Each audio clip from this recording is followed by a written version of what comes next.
This is Oscar Bevis for the Stomping Ground, powered by Wow Hydrate and available What more can on you the ask zone. me? Every day I do an interview. Are you challenging me to see how No, much, I'm sure you can come up with something. how far I can long this out? Go on.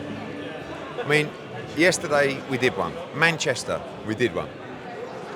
What have you got for me? Never gone. Ryan Garcia. Is that your latest one? Is that Maybe. Might pop up. Well, what else have you got coming in? A couple of things. There's a few things on the agenda. Can't touch this. Do you know what I do want to tell you first? Can't Do touch you this. know? Ma. Yeah, go ahead. Do you know, or have you seen why Parsons has given this fight week the nudge? Because he's doing an interview with Abul Rozak, or whatever his name is. What the fuck's all that about? He flew all the way to Dubai for that. He wanted to interview someone his own height, sort of. Yeah. Good banter, Oscar. Cheers, mate. Thank you. I've been working on that. I was saying it in the mirror this morning. Anyway, are we done? That's it. Yeah. All right, great. Cheers for your time. Your Call. What was the last show you promoted at Your Call? Was it? I was thinking about it. Was it Lawrence Okoli?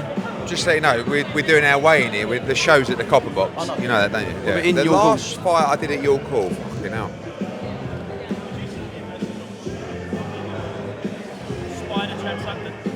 Who? When he drew. Was that here? Yeah. What was that? 8 years ago? Six. About 6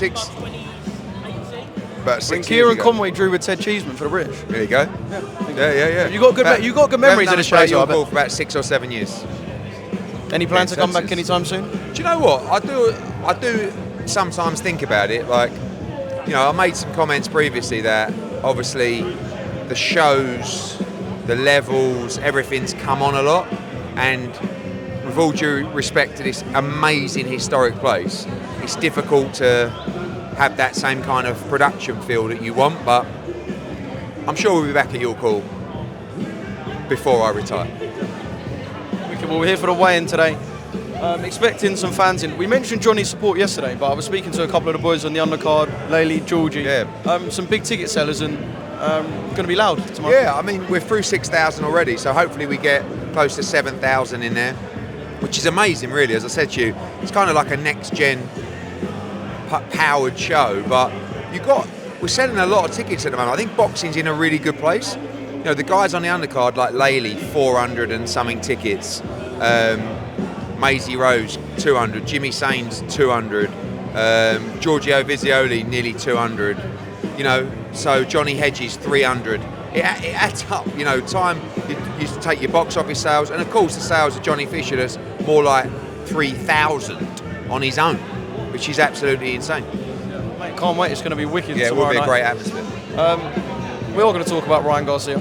Expelled, I think was the word the WBC used. Just your original thoughts. Yeah, I mean, it makes no difference to me what Ryan Garcia does. But as I said before, I think the guy has a good heart. I think he's a decent person, but his head's fallen off and he needs help ASAP. I said this, you know, I noticed this the first press conference for Haney Garcia.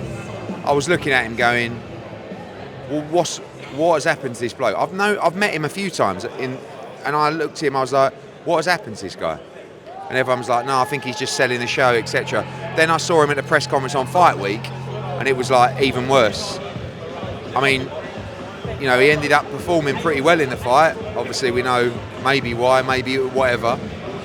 But you could tell, like, after the fight, he turned out and he said, no, it was all a front. And everyone went, wow, I can't believe it. I told you it was all a front. And I'm thinking, no, it's not. And now, obviously, we're seeing it wasn't, and it isn't. And some of the stuff that obviously was said yesterday is just, it's kind of like the end of the road with it now. So people have had to intervene, like the WBC, even I think the family issued a statement.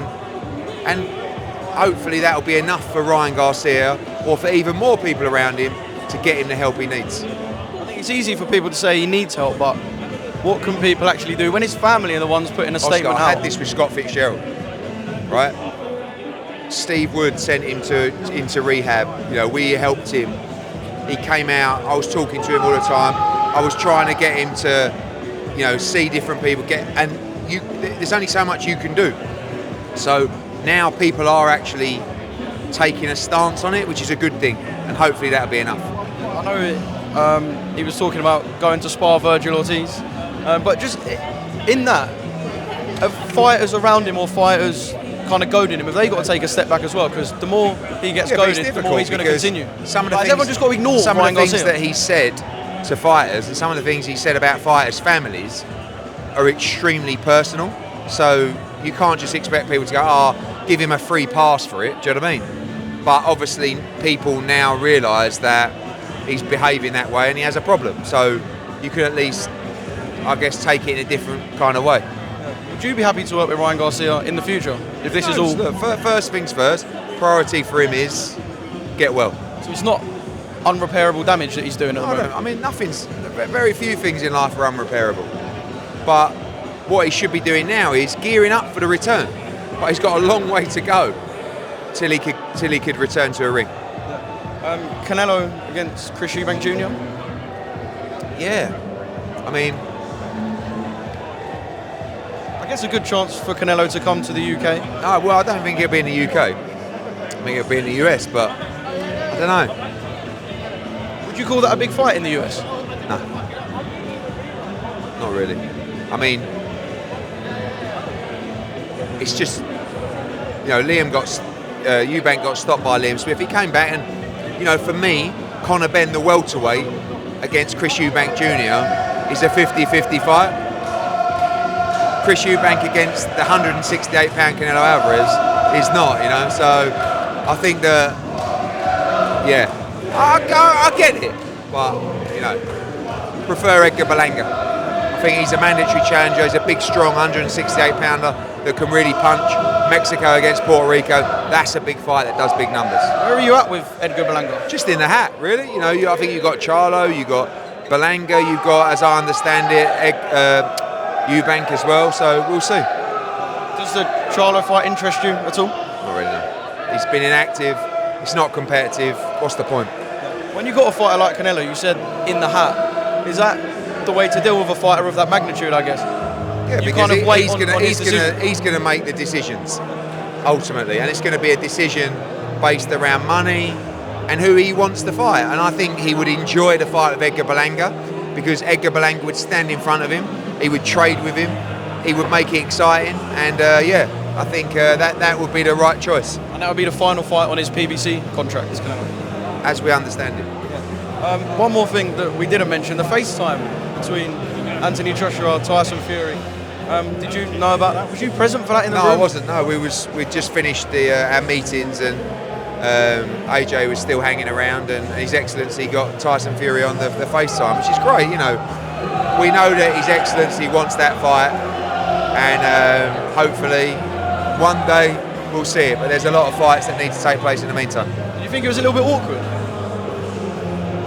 That's what it is. Because they've never been the best of friends. No, but just kind of fronting them up in a quiet room and going, "There's FaceTime." That's what His Excellency does. He's quirky with it, and he's a funny guy. He's actually got a brilliant sense of humour.